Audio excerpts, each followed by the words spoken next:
Adding a blog post to your Weebly website is straightforward. Here's how you can do it. Log into Weebly. Go to weebly.com and log into your account. Access your website editor. From your dashboard, select the website you want to add the blog to and click Edit Site to open the editor. Navigate to the blog page. In the website editor, click on the Pages tab in the top menu. Click on the blog page to open your blog management area. If you haven't added a blog page yet, you can follow the previous instructions to create one. Create a new post. Once you're in the blog section, click on the New Post button, usually found at the top of the page or in the blog settings area. A new post editor will open. Add content. Enter a title for your blog post in the title box.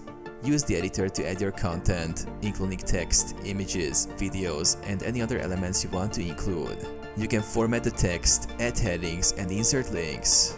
Publish your post. After you've finished editing, click Publish to make your post live on the blog page.